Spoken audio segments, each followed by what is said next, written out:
Good morning, students. Today we start our chapter number 4, heat and temperature.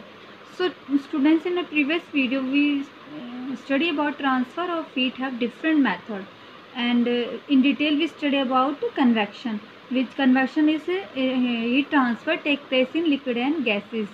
Okay, students. So today in radiation we study about radiation is a one way of heat transfer that occur in absence of medium. अब क्या कह रहे हैं, radiation is A one way, मतलब एक वे है, एक ही तरीका है जिससे हीट ट्रांसफ़र हो सके हैं, मतलब उससे वापस नहीं आ सकते हैं, जा ही सकते हैं, वापस नहीं आ सकते हैं। वन वे का मतलब यही होगा कि एक ही रास्ता, बस या तो आप जा सकते हैं या सिर्फ आ सकते हैं, ये नहीं कर सकते जा भी सकते और आ भी सकते हैं। नो, अगर आप जा रहे हो उस रास्ते से तो उससे वापस नहीं आ सकते हैं, ठीक है। इन एब्सेंस ऑफ मीडियम, इसमें किसी मीडियम की ज़रूरत नहीं होती है, जैसे अलग मिक्सचर, सब्सटेंस, सॉलिड, लिक्विड, इन सब इसमें रेडिएशन में कोई ज़रूरत नहीं। अब रेडिएशन का मतलब क्या होता है? किरणें। ईजी चीज़ है, आपका जो अर्थ है वो सूर्य सन से क्या ले रहा है? रेडिएशन, किरणें ले रहा है, और सन हमें क्या दे रहा है? एनर्जी। तो बेसिक चीज़ है वो एनर्जी किसके रूप में आ रही है? आपके रेडिएशन के रूप में आ रही है, ठीक है। Then the radiation is a mode of heat transfer through vacuum. अब क्या कह रहे हैं? तो रेडिएशन में जो हीट है वो ट्रांसफर किसके थ्रू होगी? जब मीडियम के थ्रू नहीं हो रही है तो किसके थ्रू होती है? वैक्यूम के थ्रू। अब वैक्यूम क्या होता है? वैक्यूम क्या होता है? एक devoid of space and matter. मतलब वैक्यूम वो चीज़ होती है जिसके अंदर कोई भी एयर नहीं होती है, कोई मैटर मैंने क्या बताया था? कोई भी चीज़ जो मास और आप स्पेस ऑक्यूपाई करती है। अब वैक्यूम में जो कोई एयर ही नहीं है, कोई मास ऑक्यूपाई कुछ भी नहीं है, तो क्या वो नल है। और इसका जो प्रेशर होता है वैक्यूम का बिल्कुल लो होता है। इसमें कोई भी चीज़ अगर मान लो आप ट्रांसफ़र कर रहे हैं तो वो दूसरी चीज़ों को अफेक्ट नहीं करती है, ठीक है। इसलिए इसमें वैक्यूम का इस्तेमाल किया गया है। वैक्यूम क्या होता है? वन वे, एक ही तरीके का होगा, इसमें कोई एयर, डिवॉइड ऑफ एयर और मैटर नहीं होते हैं इसमें वैक्यूम के अंदर। अब मान लो होलो होता है बिल्कुल इस तरीके से। Then heat radiation travel through vacuum, they also travel through media such as air, water etcetera. जैसे कि हीट रेडिएशन आपकी वैक्यूम के थ्रू ट्रैवल हो रही है, जा रही है, उसी तरह मीडिया के थ्रू भी ट्रैवल होती है, और वो मीडिया कैसे? एयर और वाटर।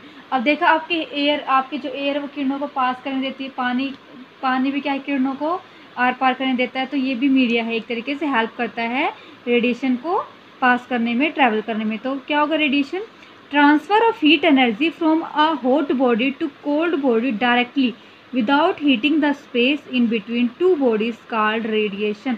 अब क्या कह रहे हैं? रेडिएशन में क्या होगा? किसी भी हीट एनर्जी का ट्रांसफर, एनर्जी जो गर्मी वाली एनर्जी उसको ट्रांसफर होगा हॉट बॉडी, एक गर्म बॉडी से ठंडी बॉडी पे, लेकिन बिना उसको उस चीज़ को कोल्ड चीज़ को गर्म किए हुए, ठीक है। या फिर आपको उनके बीच में कोई स्पेस नहीं होनी चाहिए, कोई कांटेक्ट नहीं होना चाहिए हीट टू बॉडीज़ के बीच में, उसे रेडिएशन कहेंगे, ठीक है।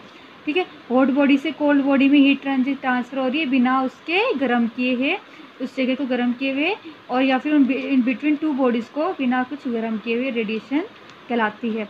नेक्स्ट है heat energy transferred by the process of radiation is called radiant heat और थर्मल रेडिएशन। अब जो हीट एनर्जी बिना रेडिएशन की प्रोसेस प्रक्रिया के दौरान ट्रांसफ़र हो रही है, मतलब अब हीट एनर्जी ट्रांसफ़र हो रही है, ठीक है, बिना किसी गर्म के चीज़ को, तो उस प्रोसेस को क्या कहेंगे? हम रेडिएंट हीट कहेंगे या थर्मल रेडिएशन कहेंगे, ठीक है। सुनिए, थर्मल रेडिएशन। देन जो एप्लीकेशन ऑफ रेडिएंट हीट, जो रेडिएंट हीट है उसकी क्या एप्लीकेशन होती है? When thermal radiation falls on a body A part of it is absorbed bye it. अब क्या कह रहे हैं? जब थर्मल रेडिएशन हमारे शरीर पर गिरती है तो क्या होगा? उसका एक हिस्सा एब्जॉर्ब कर लेते हैं हम, ठीक है। कैसे?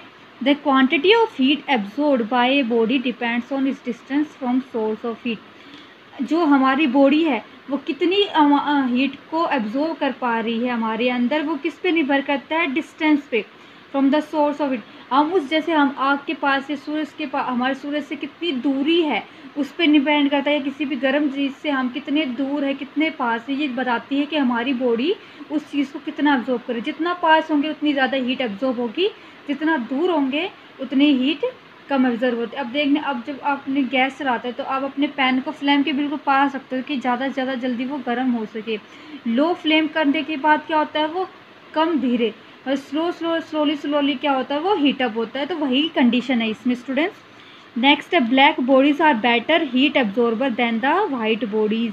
अब क्या कह रहे हैं? जो ब्लैक बॉडी, जो काली बॉडीज़ होती हैं जैसे अफ्रीकन है, ब्लैक बॉडीज़ हैं, उनका शरीर थोड़ा काला होता है, वो क्या करते हैं, हीट को ज़्यादा जल्दी एब्जॉर्ब करते हैं, गर्मी को ज़्यादा एब्जॉर्ब करते हैं वाइट बॉडीज़ के अलावा। अभी आपने देखा होगा कि सर्दियों में आप गर्म चीज़ें जो डार्क कलर की चीज़ें होती हैं वो पहनते हैं, और सर्दियों में लाइट कलर की, तो वही चीज़ इस पे डिपेंड है, ठीक है।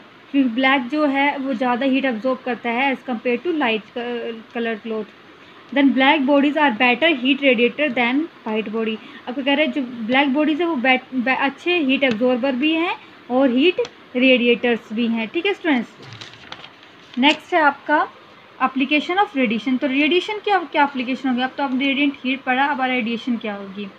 White and light colour clothes are suitable in summer because they absorb little amount of sun heat and thus keep our bodies cool.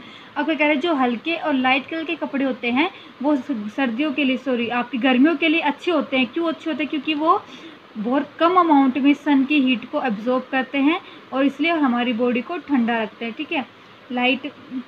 Light कपड़े, हल्के रंगों के कपड़े पहनते हैं ताकि वो हमारी बॉडी जो एनर्जी है, सन की हीट है, वो कम एब्जॉर्ब कर सके। और जो डार्क कलर क्लॉथ है suitable in winter because absorb most of radiant heat of sun and keep us warm.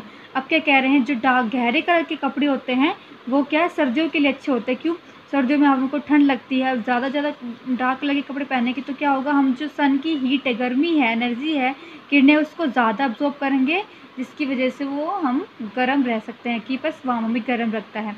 ऐसे ही इस डार्क पे क्या होता है, जो बेस होता है कोकिंग स्टील का, आपको कोई बर्तन का नीचे का जो हिस्सा होता है, बेस होता है, वो पेंटेड ब्लैक, उसे काले रंग का पेंट किया गया है। क्यों, so that it absorbs more heat and कुक्स food quickly, ताकि ये कि ज़्यादा से ज़्यादा हीट को, गर्मी को एब्जॉर्ब कर सके और खाना जल्दी पक सके, इसलिए उसका जो बेस होता है उसको ब्लैक रंग से पेंट किया होता है। ऐसे ही जो रेडिएटर होता है कार एंड एयर कंडीशनर के, painted black so as to radiate maximum amount of heat and produce cooling effect. अभी कह रहे हैं जो कार और एयर कंडीशनर है उसके रेडिएटर को भी ब्लैक से पेंट किया जाता है ताकि वो क्या कर सके, ज़्यादा से ज़्यादा अमाउंट में हीट को रेडिएट कर सके और कूलिंग इफेक्ट दे सके हमें, ठीक है students. So students, your today's homework है that you have to write down exercise A and B in your free notebook.